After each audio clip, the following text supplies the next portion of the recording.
Mayad nga adlaw sa inyo matanan. Ako si Jefferson Chavez Nalagon, halin sa Open Bible Baptist Church Antique. Ako magadalasang pulong sang Ginoo sa kaya nga youth conference nga may tema nga living with a purpose o magpangabuhi nga may katuyuan. Living with a purpose is the only way to really live. Buksan natin ang ating mga Biblia sa Philippians 1:21. For to me to live is Christ, and to die is gain. Magpangamuyo kita. Ginoo, salamat sa kaya nga adlaw Ginoo sa opportunity nga ginhatag mo Ginoo nga makadala ko sang imo nga pulong Ginoo. In Jesus name I pray. Amen.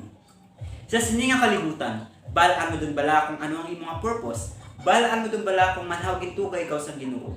All of us here in this world have a purpose. Sa kaya nga tinion, may mga PowerPoints ako nga pagaitugo sa inyo. And these PowerPoints contains 4 purposes sa aton nga kabuhi. Purpose 1. You were planned for God's pleasure. Sa tion nga gibun-ag ikaw diri sa kalibutan, ara ang Ginoo nagakalipay nga makit-an ang imong pagkabun-ag. Hindi kinahanglan nga matuba ikaw sang Ginoo, pero ginpili na nga ikaw mabun-ag para sa iya nga kalipayan. You exist for His benefit, His glory, His purpose, and His delight.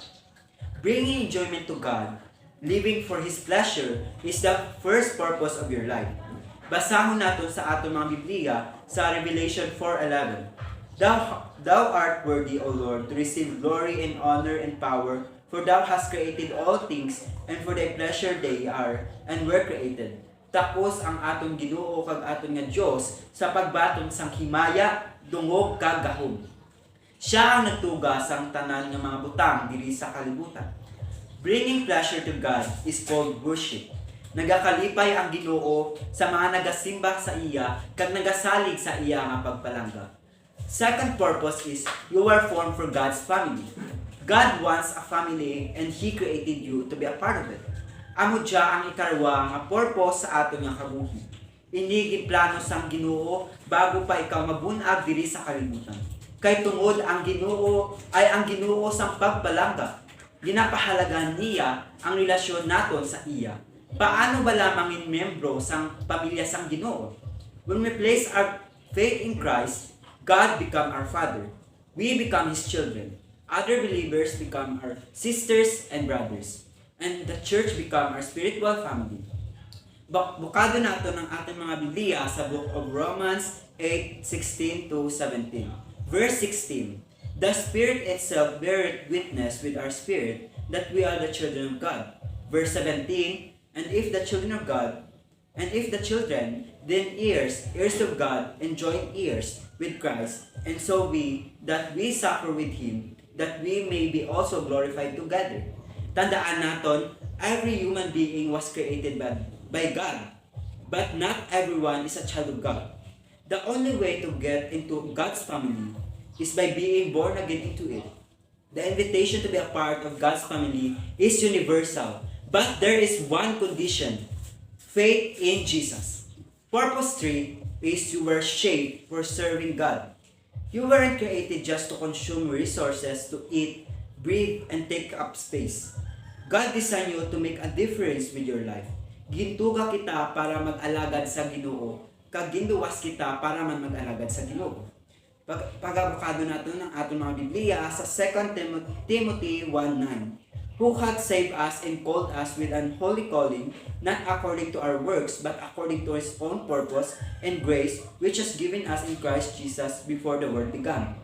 Mag-aalagad kita sa Ginoo, hindi tungod sa kahadlok kag responsibilidad, kundi tungod sa kalipay kag dako nga pagpasalamat sa ginhimo niya sa aton. Through salvation, our past has been forgiven. Our present is given meaning, and our future is secure. God wants you to make a difference in this world. He wants to work through you. What matters is not duration of your life, but the donation of it. Not how long you live, but how you live.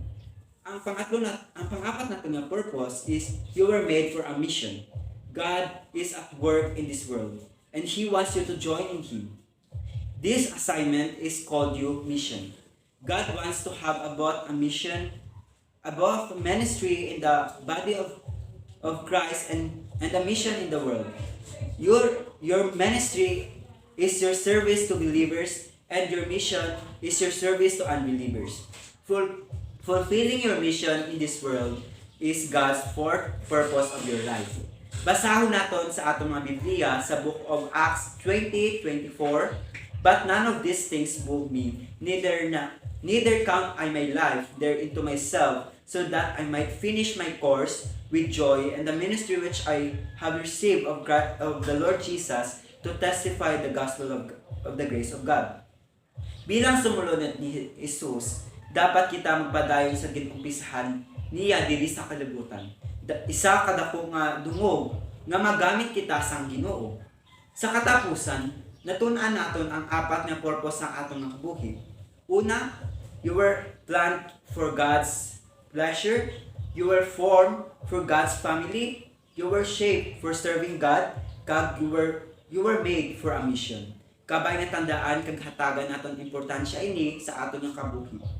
Kag sa katapusan magpangamuyo kita. Ginoo, salamat sa kayo nga adlaw Ginoo nga natapos ang akon nga wali Ginoo, ikaw ma-bless Ginoo nga kabay sa amon nga kabuhi, apply namon ang amon nga pamatian sa kaya nga adlaw Ginoo. I-bless mo kami sa adlaw Ginoo. In Jesus name we pray. Amen.